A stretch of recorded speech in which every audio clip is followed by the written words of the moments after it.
ارمان نے اتنی دور سے بھی اس کی آنکھوں کے بدلتے رنگ اور لہجے کی اپنائیت کو پورے دل سے محسوس کیا تھا۔ اسے تو اول روز سے اس کے خلوص پر شک نہیں تھا، بس ایک حد سی قائم تھی دونوں کے درمیان۔ ارمان نے دھیمے سے مسکراتے ہوئے شاپنگ بیگز اٹھائے اور کمرے کی جانب قدم بڑھا دیے۔ صبح کا سورج ارمان کے لیے امید کی نئی کرنیں لایا تھا۔ وہ بہت پرعزم تھا۔ صبح ناشتے کے دوران دادی جان کا فون آیا تھا۔ وہ کل رات ہی ملک ولاس پہنچے تھے۔ پریشا نے خود فون سننے کی بجائے لاؤڈ سپیکر آن کر دیا تھا تاکہ ارمان بھی آسانی سے دادی جان کے ساتھ ہونے والی گفتگو سن سکے، جبکہ ناشتہ کرتا ہوا ارمان پریشا کی اس حرکت سے بے خبر تھا۔ دادی جان کے ہیلو کرنے پر ارمان نے رک کر پہلے فون کو اور پھر پریشا کی جانب دیکھا، جو پہلے ہی ارمان کی طرف ہی دیکھ رہی تھی۔ پریشا نے نظروں کی جنبش سے موبائل کی جانب اشارہ کر کے ارمان کو فون پر دادی جان سے بات کرنے کو کہا۔ ارمان نے ایک پل کو سوچتے ہوئے گلا کھنکارتے ہوئے شروعات کی۔ السلام علیکم دادو، ارمان نے نہایت مدھم پر واضح لہجے میں کہا۔ ارمان، دادی جان کی آواز میں بے یقینی تھی۔ ارمان نے ایک نظر رک کر پریشا کو دیکھا، جو میز پر بڑے رسان سے کوہنی ٹکائے ہتھیلی پر اپنا چہرہ جمائے ارمان اور دادی جان کی گفتگو سن رہی تھی۔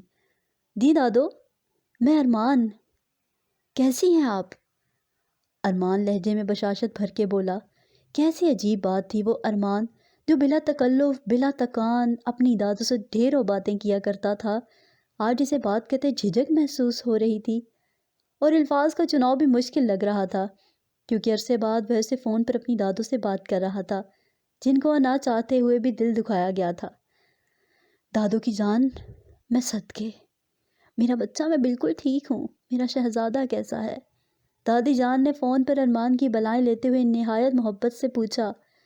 دادی جان کی اتنی محبت پر ارمان دھیمے سے مسکرایا اور پھر بولا، آپ کا شہزادہ بھی ٹھیک ہے، اللہ کا شکر ہے۔ تم لوگ کب تک نکلو گے؟ دادی جان نے بے ساختہ اوپر دیکھتے ہوئے تشکر سے کہا، اور پھر کچھ توقف کے بعد ان کے آنے کے بابت دریافت کیا۔ بس ناشتہ کرنے کے بعد تیار ہو کر نکلتے ہیں، ارمان نے گلاس میں جوس انڈیلتے ہوئے کہا۔ اچھا چلو ٹھیک ہے، پھر کچھ توقف کے بعد بولی، ارمان ایک ریکویسٹ ہے بیٹا، اگر تمہیں ٹھیک لگے تو؟ دادی جان نے جھجکتے ہوئے پوچھا، جس پر بے ساختہ ارمان اور پری نے ایک دوسرے کی طرف دیکھا۔ ریکویسٹ کیوں دادو، آپ حکم کریں۔ دادی جان نے اس طرح جھجکنے سے ارمان پر گھڑوں پانی گر گیا۔ جیتے رہو بیٹا، وہ دراصل بچوں سارا، ریحان، سحر اور میری دلی خواہش ہے کہ تم اور پریشا شادی والے جوڑے میں ملک ولاس آؤ۔ پریشا پہلی بار سسرال آ رہی ہے تو میں چاہتی ہوں کہ ساری رسمیں دھوم دھام سے ہوں۔ دادی جان کے پوچھنے پر ارمان نے سوالیہ نظروں سے پریشا کی جانب دیکھا، جس نے اس بات میں سر ہلا دیا۔ جیسا آپ چاہیں دادو، اور کچھ؟ ارمان نے تابیداری سے کہتے ہوئے جوس کا گلاس لبوں سے لگا لیا۔ اور کچھ نہیں، اللہ تم دونوں کو سدا خوش رکھے، آمین۔ بس تم دونوں اب جلدی سے ملک ولاس پہنچو، ہم سب انتظار کر رہے ہیں، دادی جان نے محبت سے کہا۔ آمین۔ پریشا کی سرگوشی ارمان نے صاف سنی تھی۔ ٹھیک ہے دادو جان، اللہ حافظ۔ ارمان نے الوداعیہ کلمات ادا کیے۔ پریشا کو سلام دینا میرا، خیریت سے آؤ میرے بچوں، اللہ حافظ۔ دادی جان نے پرشفیق انداز میں تاکید کرتے ہوئے فون بند کر دیا۔ ناشتہ تو تقریباً دونوں کا ساتھ ساتھ ہو ہی گیا تھا۔ اب دونوں تیار ہونے چل دیے تھے۔ فاطمہ نے مستعدی سے ناشتے کے برتن سمیٹے دھوئے تھے، کیونکہ سارا گھر لاکڈ ہونا تھا اور فاطمہ نے اپنے کوارٹر میں ہونا تھا، اس لیے وہ ساتھ ساتھ کے ساتھ پھیلا ہوا سمیٹ رہی تھی۔ ارمان کو دوبارہ شادی کے جوڑے میں تیار ہونا نہایت بے تکا لگا تھا، پر وہ اپنے کی خوشی کا سوچ کر چپ ہو گیا تھا، کیونکہ اب وہ کوئی بدمزگی افورڈ نہیں کر سکتا تھا۔ ارمان وارڈروب سے شیروانی نکال کر چینج کر چکا تھا اور اب خوشبوؤں میں بسا نکھرا نکھرا سا آئینے کے سامنے جل سے بائل سیٹ کر رہا تھا، جبکہ پریشا لہنگے کے ساتھ میچنگ کی جیولری اور ہیلز نکالنے میں مصروف تھی۔ جو ہی ارمان پر نظر پڑی تو بے اختیار چاروں کل پڑھ کے ارمان پر پھونک دیے۔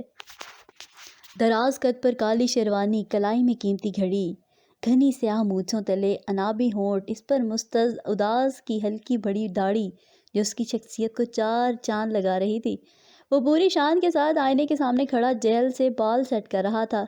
ارمان نے سرسری ایسا آئینے سے پریشا کی جانب دیکھا تو اس کے تیزی سے حرکت کرتے ہاتھ دھیمے سے پڑے تھے، کیونکہ پریشا یک ٹک بڑی محویت سے ارمان کو تیار ہوتا دیکھ رہی تھی۔ ارمان کی نظریں خود پر مرکوز دیکھ کر پریشا کا اچانک سکتہ ٹوٹا تو وہ ایک دم سسپٹا کر اٹھ کھڑی ہوئی اور جلدی سے لہنگا تھام کر باتھ روم میں گھس گئی۔ ارمان پریشے کی اس حرکت پر زیر لب مسکرا کے ہی رہ گیا تھا، جبکہ پریشے کپڑے چینج کرتے ہوئے مسلسل خود کو اس حرکت پر کوس رہی تھی۔ ارمان کیا سوچتے ہوں گے، میں بھی نہ۔ اپنی چوری پکڑے جانے پر پریشے کافی خجل سی ہو گئی تھی۔ وہ کپڑے بدل کر باہر نکلی تو ارمان تیار ہو کر باہر لاؤنج میں جا چکا تھا۔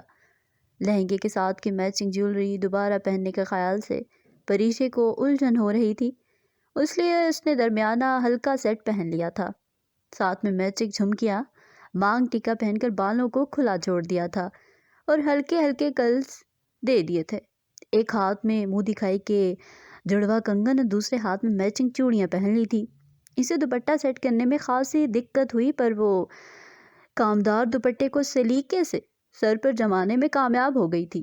سیفٹی پنس کی مدد سے دوپٹے کو کندھوں اور سر پر ہلکا سا اوڑھے، اطراف میں ہلکے سے کرلز کیے بالوں کو کھلا چھوڑے، بڑی نفاست سے کیے گئے میک اپ میں پریشے ریڈ اور نیوی بلو کلر کے لہنگے کو دونوں ہاتھوں سے تھامتی سہج سہج کے لاؤنج میں قدم رکھتی وہ سیدھے ارمان کے دل میں اتری چلتی گئی۔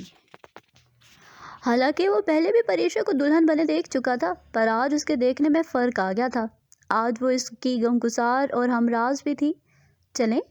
ارمان کو سنجیدگی سے یک ٹک اپنی طرف دیکھتا پا کر پریشے اندر سے کچھ پزل ہو کر بولی، آفٹر یو، آپ کے بعد۔ ارمان نے بڑے مہذب انداز میں ایک ہاتھ کو سامنے کی جانب کرتے ہوئے کہا۔ گاڑی میں سارا سامان رکھوا دیا گیا تھا۔ گاڑی ارمان نے خود ڈرائیو کرنی تھی۔ بیٹھنے سے پہلے پریشے نے اچھے سے خود کو چادر سے ڈھانپ لیا تھا۔ فرنٹ سیٹ پر بیٹھتے ہی ارمان نے کلا پچھلی سیٹ پر رکھا تھا اور شیڈز لگا لیے تھے۔ دھوپ آنکھوں میں پڑنے کی وجہ سے جب پریشے نے بھی شیڈز نکال کے آنکھوں پر لگائے تو ارمان نے ساتھ بیٹھی پریشے کو گردن موڑ کے دیکھا اور توصیفی انداز میں گردن ہلاتے ہوئے کہا، کول۔ ارمان کے پریشے پر یوں کمنٹ کرنے سے جہاں پریشے بے ساختہ ہنسی تھی، وہاں ارمان بھی اسی وقت بے ساختہ قہقہا لگا کر ہنس پڑا تھا۔ دونوں روایتی دلہا دلہن کی طرح تیار تو ہوئے تھے، پر ان بلیک شیڈز نے جدت کا ہلکا سا ٹچ دے دیا تھا، جس سے وہ اور بھی دلکش دکھائی دے رہے تھے۔ ارمان نے مسکراتے ہوئے سر کو ہلکا سا نفی میں ہلاتے ہوئے گاڑی سٹارٹ کی۔ تھوڑی ہی دیر میں گاڑی پوری روانگی کے ساتھ سڑک پر دوڑ رہی تھی۔ جیسے جیسے ملک ولاس قریب آتا جا رہا تھا، ارمان کچھ نروس دکھائی دے رہا تھا۔ اس کے چہرے سے صاف شرمندگی محسوس کی جا سکتی تھی۔ پسینے کی ننھی ننھی بوندیں اس کے ماتھے پر نمودار ہو چکی تھیں۔ پریشے نے بغیر کچھ کہے ٹیشو باکس سے ٹیشو نکال کے ارمان کی جانب بڑھایا تو ارمان نے ناسمجھی سے پریشے کی جانب دیکھا، جس پر پریشے نے خود ہی ہاتھ بڑھا کے ارمان کے ماتھے سے پسینہ صاف کیا۔ اوہ تھینکس۔ ارمان نے پریشے کے ہاتھ سے ٹیشو لے کر دوسری طرف سے بھی پسینہ صاف کیا۔ پہلی بار ارمان کی زندگی میں ایسا موڑ آیا تھا کہ نروسنس اور شرمندگی کے مارے اس کے ٹھنڈے پسینے چھوٹ گئے تھے۔ ایوری تھنگ از گو نا بی آل رائٹ، سب ٹھیک ہو جائے گا۔ پریشے نے اسٹیئرنگ پر دھرے ارمان کے ہاتھوں پر اپنے ہاتھ کا ہلکا سا دباؤ دے کر کہا۔ پریشے کی تسلی پر ارمان نے ہوا میں گہری سانس خارج کی۔ گاڑی اب ملک ولاس میں داخل ہو چکی تھی۔ پورچ کے پاس ہی ریحان کھڑا تھا۔ ارمان کو دیکھتے ہی اس نے اندر کی جانب ہانک لگائی۔ بھائی اور بھابھی آ گئے، اور دیکھتے ہی دیکھے سب پورچ میں جمع ہو گئے تھے، جیسے ریحان کی ایک آواز کے منتظر ہوں۔ سب کو اپنے لیے یوں والہانہ انداز میں استقبال کے لیے کھڑا دیکھ کر پریشے اور ارمان نے بے ساختہ ایک دوسرے کی طرف دیکھ کر مسکراہٹ پاس کی تھی۔ دونوں اپنے اپنے شیڈز اتار چکے تھے۔ گاڑی سے اتر کر ارمان نے اپنا کلا پہنا تھا، جبکہ سارا نے آگے بڑھ کر پریشے کو گاڑی سے اترنے میں مدد کی اور پھر اس کی چادر اتاری تھی۔ حیرانگی کی بات تو یہ تھی کہ ملک ولاس کی پھولوں سے سجاوٹ کروائی گئی تھی، اور تو اور وہاں کیمرہ مین بھی موجود تھا۔ جہاں تک سب لوگ ٹھیک اسی طرح تیار تھے جس طرح شادی والے دن ہوں گے۔ سب نے بہت والہانہ انداز میں دونوں کا استقبال کیا۔ فوٹوگرافر سب کی مہارت سے کھٹا کھٹ تصویریں کھینچ رہا تھا۔ استقبالیہ کی رسم ادا ہو رہی تھی، ساتھ ہی ساتھ دادی جان نے کالے بکروں کے صدقے نکالے تھے۔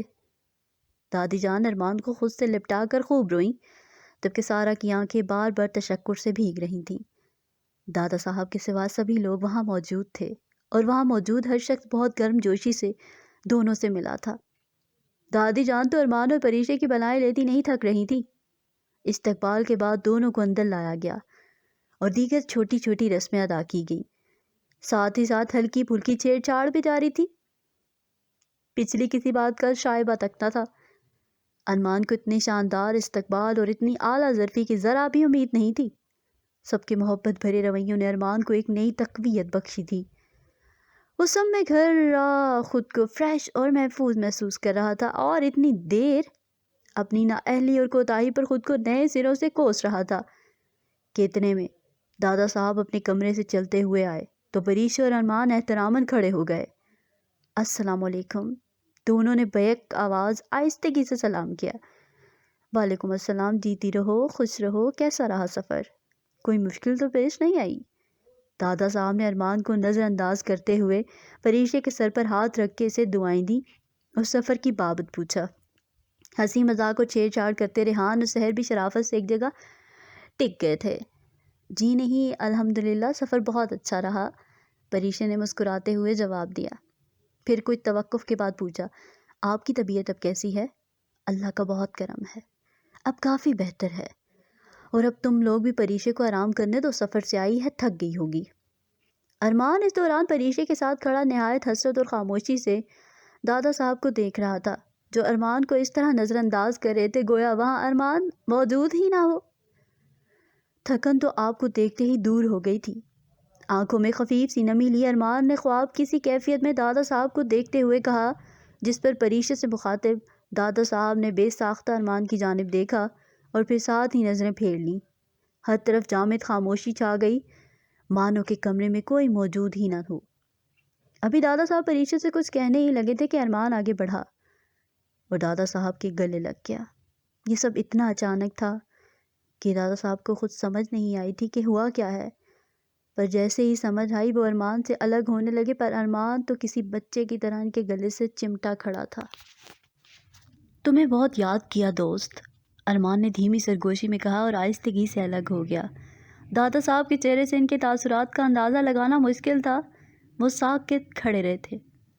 میں کچھ دیر کمرے میں آرام کروں گا، مجھے کوئی ڈسٹرب نہ کرے، دادا صاحب نے جذبات سے آری ٹھنڈے لہجے میں کہا اور کمرے کی جانب چل دیے۔ ان کے چال میں واضح لڑکھڑاہٹ اور تھکن محسوس کی جا سکتی تھی۔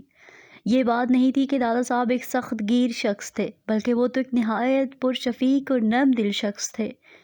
بس ارمان سے ناراضگی کی وجہ سے انہوں نے خود پر وقتی خود ساختہ خول چڑھا لیا تھا۔ چلو بچوں، ارمان اور پریشے کو کمرے میں لے جاؤ، اور اب تم دونوں بھی جلدی سے چینج کر کے فریش ہو جاؤ تو مل کر لنچ کریں گے۔ ماحول پر چھائی پزمردگی کو ختم کرنے کے لیے دادی جان نے سارا اور سحر کو ہدایت دینے کے ساتھ ساتھ پریشے اور ارمان کو تاکید کی۔ شہروز نے ارمان کا گرم جوشی سے کندھا تھپ تھپایا، جیسے اس کے اقدام پر اسے شاباشی دی ہو اور آنے والے وقت کے لیے بیسٹ وشز دی ہوں، جس کے جواب میں ارمان بھرپور طریقے سے مسکرایا تھا۔ پھر سارا، شہروز، سحر اور ریحان سب مل کر ارمان اور پریشے کو ارمان کے سابقہ کمرے میں چھوڑنے آئے تھے۔ سارا اور سحر نے پریشے کو جلدی سے کمرے میں داخل کر کے ارمان کا راستہ روک لیا تھا اور اب نیک کی فرمائش کر رہی تھی۔ اب یہ نیک والا کیا سین ہے؟ ارمان نے ایک آئی برو اچکاتے ہوئے دونوں سے پوچھا۔ اسے کہتے ہیں رستہ رکائی۔ اب کہ ریحان بھی سارا اور سحر کے ساتھ شامل ہو گیا تھا تو ارمان نے گویا ناک سے مکھی اڑائی۔ تو یہ کہ نیک دیجئے، پھر ہی ہم آپ کو اندر جانے دیں گے، سحر کی چہکتی ہوئی آواز آئی۔ اور اگر میں نہ دوں تو؟ ارمان نے بڑے مزے سے دونوں بازو سینے پر باندھتے ہوئے کہا، تمہارے تو اچھے بھی دیں گے، چلو شرافت سے نیک نکالو، سارا نے شامت انگیز لہجے میں کہا تو ارمان نے بے چارگی سے شہروز کی جانب دیکھا جو کہ سارے سین سے خاصا محظوظ ہو رہا تھا۔ ارمان کو اپنی جانب مدد طلب نظروں سے دیکھتا پا کر وہ شان اچکاتے ہوئے بولا، بھائی میں اس سلسلے میں کچھ نہیں کر سکتا، کیونکہ میرے خود کے ساتھ بھی یہ سب ہو چکا ہے، نہ جانے دو میں کسی اور کمرے میں چلا جاؤں گا۔ شہروز کی طرف سے صاف جواب پا کر ارمان نے بڑے مزے سے یہ کہتے ہوئے رخ موڑا ہی تھا کہ سب بیک وقت چلا اٹھے، سارے کمرے لاکڈ ہیں۔ ارمان نے تفتیشی نگاہوں سے ایک بار سب کے مسکراتے چہروں کو جانچا جو آج فل فارم میں کھڑے تھے، پھر بڑے رسان سے نیا حل نکالتے ہوئے بولا، میں مالی بابا کے کمرے میں سو جاؤں گا۔ اندر بیٹھی پریشا سارے سین سے خاصا محظوظ ہو رہی تھی۔ اتنے تم، چلو شرافت سے نیک نکالو، ورنہ سچ میں تمہیں یہاں سے ہلنے نہیں دیں گے۔ سارا کی بات پر ارمان کا کہا بے ساختہ تھا۔ وہ مزید تنگ کرنے کے ارادے کو ترک کر کے انہیں نیک تھما چکا تھا۔ اس کے بعد پریشا اور ارمان چینج کر کے فریش ہوئے اور پھر سب کے ساتھ مل کر لنچ کیا۔ دادی جان اور سارا نے مل کر پریشا اور ارمان کی پسندیدہ ڈشز تیار کروائی تھی۔ سب نے خور سیر ہو کر کھانا کھایا۔ کھانے کے دوران ہی دادا صاحب نے کل شام میں ہونے والے ولیمہ فنکشن کے متعلق اطلاع دی، جسے سن کر سب پرجوش ہو گئے تھے، پر ابھی دادا صاحب کی موجودگی کے پیش نظر لحاظ کر کے چپ چاپ کھانے کے بعد اپنے کمروں میں گھس گئے تھے۔ شام کی چائے سب نے ایک ساتھ لان میں بیٹھ کر پی تھی۔ لان میں ہی محفل جم گئی تھی جو کہ دیر رات تک جاری رہی تھی۔ پرانی باتیں یاد کر کے سب کے کہے گونجتے رہے تھے۔ اتنی دیر بعد یہ رونق دوبارہ بحال ہوئی تھی۔ دادی جان نے کسی کو بھی ٹوکنا مناسب نہیں سمجھا تھا۔ وہ آسمان کی طرف دیکھ کر تشکر اور آسودگی سے مسکرائیں، پھر اپنی چادر درست کرتے ہوئے اندر کی جانب چل دیں، جہاں دادا صاحب دوائیوں کے زیر اثر جلدی سو گئے تھے۔ رات دیر سے سونے کی وجہ سے صبح سب کی آنکھ دیر سے کھلی تھی، اس لیے ناشتے کے فوراً بعد ہی سب شام میں ہونے والے ولیمہ کی تقریب کے لیے تیاری کرنے لگے تھے۔ شام 4 بجے پریشا کو پارلر لے جایا گیا تھا تاکہ وقت پر تیار ہو کر ہوٹل پہنچا جا سکے۔ شہر کی سب سے ماہر میک اپ آرٹسٹ سے پریشا کو تیار کروایا گیا تھا، جس نے پریشا کے قدرتی حسن کو اور بھی 2 آہستہ بنا دیا تھا۔ اس دوران ریحان ملک ولاس سے پارلر اور پارلر سے ہوٹل تک گھن چکر بن چکا تھا۔ پریشا کو تیار کروا کے ہوٹل کے برائڈل روم میں بٹھایا گیا تھا۔ بس اب ارمان کو بلایا جا رہا تھا تاکہ دونوں کو فوٹو شوٹ ہو سکے۔ ارمان تیار ہو کر کب کا ہوٹل پہنچ چکا تھا اور اب ریحان کے ساتھ مل کر سب انتظامات کا جائزہ لے رہا تھا۔ سحر دادی جان اور دادا صاحب کے ساتھ مل کر سب مہمانوں کو ریسیو کر رہی تھی، جبکہ سارا پریشا کو برائڈل روم بٹھا کر ارمان کو ڈھونڈنے کی غرض سے باہر آئی تو اسے شہروز اور باقی جاننے والوں کے ساتھ پایا۔ وہ سب سے ایکسکیوز کرتی اسے برائڈل روم تک لائی تھی۔ روم میں داخل ہوتے بلیک 3 پیس میں ملبوس نفاست سے بال بنائے بھرپور مردانہ وجاہت سمیٹے ارمان کو دیکھ کر جہاں پریشا ٹھٹکی تھی، وہیں لائٹ پنک اور ڈل گولڈن غرارے میں ملبوس پریشا کو دیکھ کر ارمان بھی مبہوت سا رہ گیا تھا۔ پریشا نظر لگ جانے کی حد تک حسین لگ رہی تھی۔ برائڈل میک اپ نے اس کے حسن کو اور بھی نکھار دیا تھا۔ وہ سجی سبری سی شرمائی سیدھا ارمان کے دل میں اترتی چلی گئی تھی۔ ایک فسوس خیز لمحہ ان کے درمیان آ ٹھہرا، مگر یہ کچھ ہی لمحوں کی بات تھی، کیونکہ اگلے ہی لمحے دونوں سنبھل چکے تھے۔ سارا نے فٹافٹ دونوں کا فوٹو شیٹ سیشن کروایا اور پھر خالصتاً سارا کی ہدایت پر دونوں ایک دوسرے کا ہاتھ تھامے ڈم لائٹس اور میوزیکل بیک گراؤنڈ کے ساتھ ریمپ واک کرتے ہوئے اسٹیج تک آئے تھے۔ ہر ایک نے ارمان اور پریشا کی جوڑی کو سورج اور چاند سے تشبیہ دی تھی۔ دادی جان تو کتنی بار دونوں کا صدقہ نکال چکی تھیں۔ ہر ایک کے چہرے پر خوشی رقصاں تھی، ہر کوئی مطمئن اور مسرور دکھائی دے رہا تھا۔ جب سب لوگ ڈنر کے لیے مصروف ہوئے تو سارا، شہروز، ریحان اور سحر دونوں کے پاس اسٹیج پر آ چکے تھے اور اب سیلفی لینے میں مصروف تھے۔ اس دوران ارمان کو دوبارہ کالز آئیں جو کہ دونوں بار ارمان نے کٹ کر دی تھیں۔ سارا سمیت سب نے ارمان کی حرکت نوٹ کی تھی۔ اب تیسری بار کال آئی تو سارا نے تقریباً جھنجھلاتے ہوئے کہا، ارمان اب بس بھی کرو، اٹھا بھی لو، کس کا فون ہے؟ وہاج صاحب۔ ارمان نے بھی اتنا ہی کہا تھا کہ فون دوبارہ بج اٹھا۔ اب کہ ارمان نے کال ریسیو کرتے ہوئے خالصتاً ماہرانہ انداز میں کہا، آپ کا ملایا ہوا نمبر اس وقت غصے میں ہے، لہٰذا کچھ دیر بعد کوشش کیجیے، اور ٹھک فون کاٹ دیا۔ ارمان کے ایسے بولنے میں جہاں سب کے چہروں پر مسکراہٹ بکھری، وہی پریشا کی سوالیہ نظروں پر سارا بولی، ارمان کا بیسٹ فرینڈ وہاج ولیمے میں شرکت نہیں کر سکا، اس لیے ارمان اس سے ناراض ہے۔ چوتھی بار بیل بجنے پر ارمان نے خاموشی سے فون اٹھا لیا۔ ہاں اب بس بھی کر دے، اور کتنا غصہ کرے گا؟ دوسری طرف سے فہد کی مسکراتی ہوئی آواز گونجی تھی تو اپنے شرکت نہ کرنے پر ارمان کو منا رہا تھا۔ ویسے کوئی بہت ہی اول درجے کا ذلیل، کمینے اور فارغ قسم کے انسان ہو تم، ارمان دبے دبے لہجے میں فون پر موجود فہد پر برس رہا تھا۔ ہا ہا ہا، دوسری طرف سے فہد کا پھر سے کہا ابلا تھا، اور ڈھیٹ بھی۔ ارمان نے دل ملا کر کہا، تم پر ہی گیا ہوں میرے دوست۔ اب کے فہد نے بھی ہلکے پھلکے انداز میں حساب برابر کیا۔ میں نے پرسوں ہی تمہیں یاد کروانا شروع کر دیا تھا کہ اپنے اکلوتے دوست کے ولیمے کے لیے وقت نکال لو، پر نہیں۔ ارمان نے برجستہ شکوہ کیا، میں کیا کروں یار، کس سے اتنی جلدی مینج کرتا، میں کوئی ارمان ملک تو ہوں نہیں، اوپر سے تیرا کوئی پتہ لگتا ہے کہ کب بد مزاج بدل جائے تیرے۔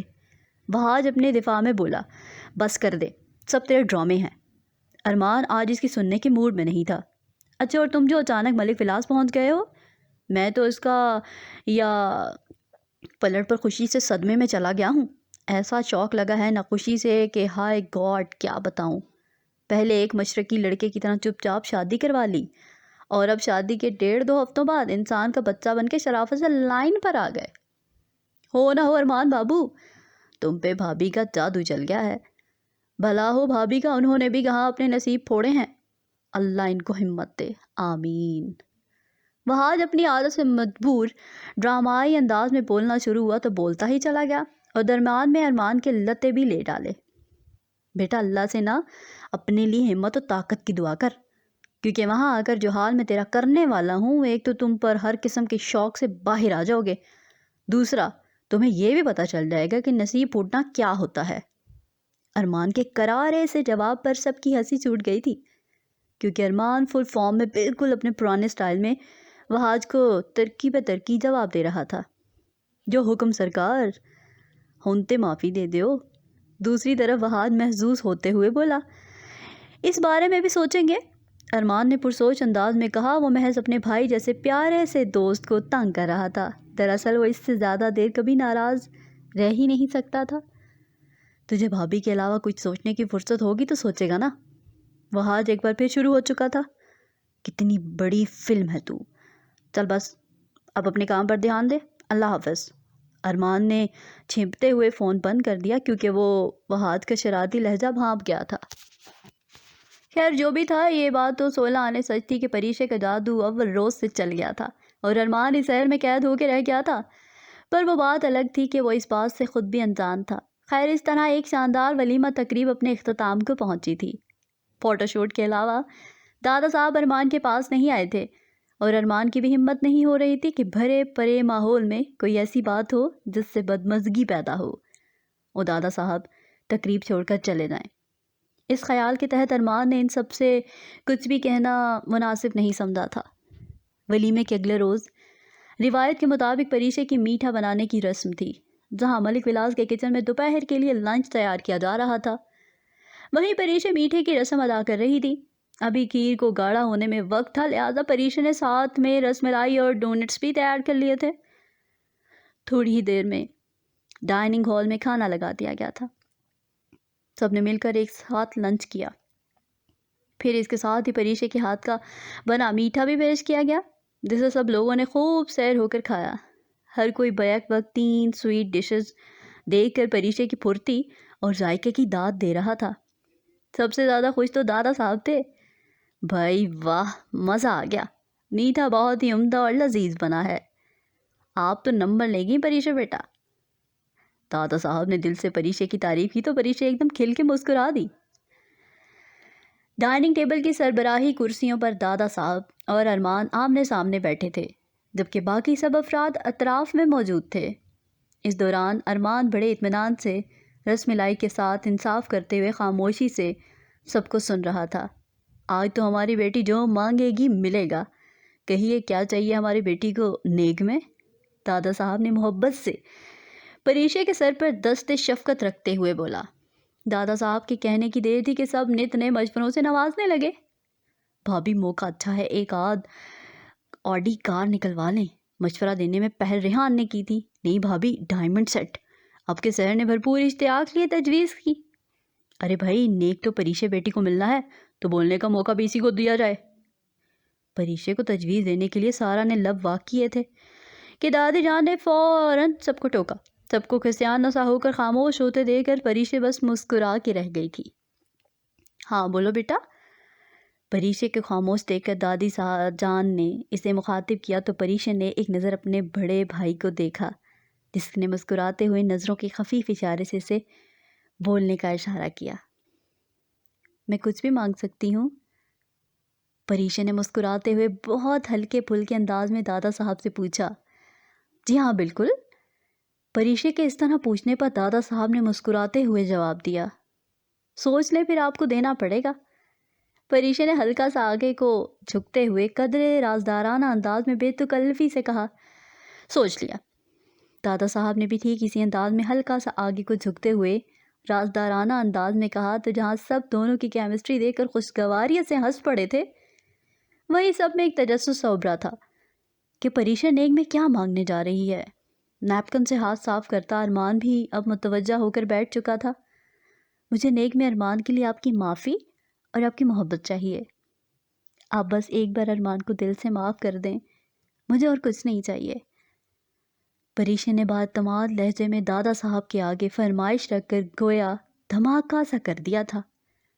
ہر کوئی اپنی اپنی جگہ ساکت و جامد بیٹھا حیرت سے، کبھی پریشے کو دیکھتا، کبھی دادا صاحب کو، تو کبھی ایک دوسرے کو۔ سب جانتے تھے کہ دادا صاحب ارمان والے معاملے میں بہت سخت گیر ثابت ہوئے ہیں، اور وہ اس بارے میں کسی ایک کی بھی نہیں سنتے۔ اس لیے وہ دادا صاحب کا متوقع رد عمل سوچ کے دبک کے بیٹھے تھے، ساتھ ہی ساتھ پریشے کی اس فرمائش پر حیران بھی تھے۔ دوسری طرف ارمان تو ایک انچ بھی اپنی جگہ سے ہل نہ پایا تھا، اسے جیسے اپنے کانوں پر یقین ہی نہیں آ رہا تھا۔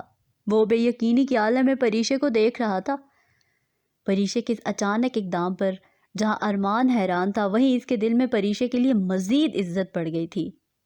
کوئی اتنا بے غرض کیسے ہو سکتا ہے؟ دادا صاحب کچھ پل بغیر کسی تاثر کے پریشے کو دیکھتے رہے اور پھر اٹھ کر اندر کمرے میں چلے گئے۔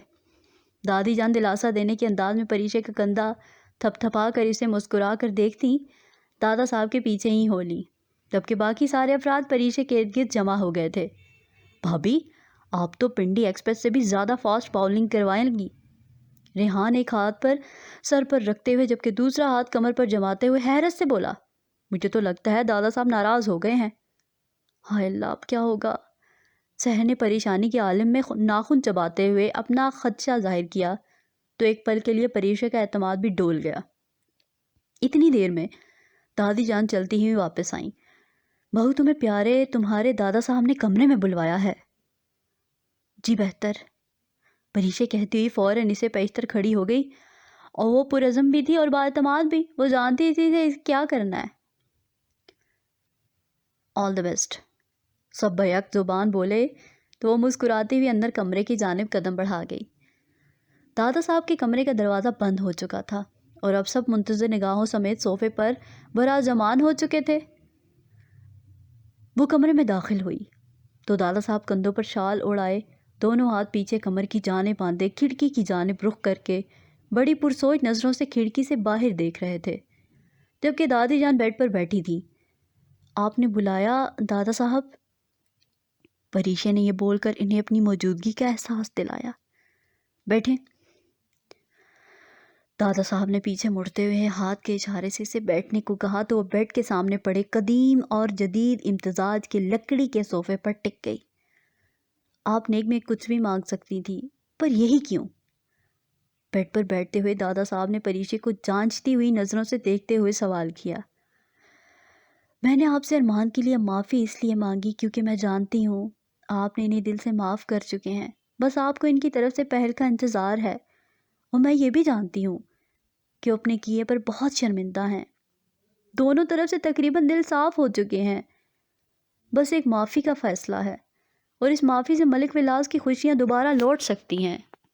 کچھ توقف کے بعد دھیمے سے لہجے میں مسکراتے ہوئے اعتماد سے بولی، میں نے سوچا اس گھر کی بہو ہونے کے ناطے کچھ حصہ میرا بھی ہونا چاہیے، اس گھر کی اور اس گھر کے افراد کی خوشیوں کے لیے۔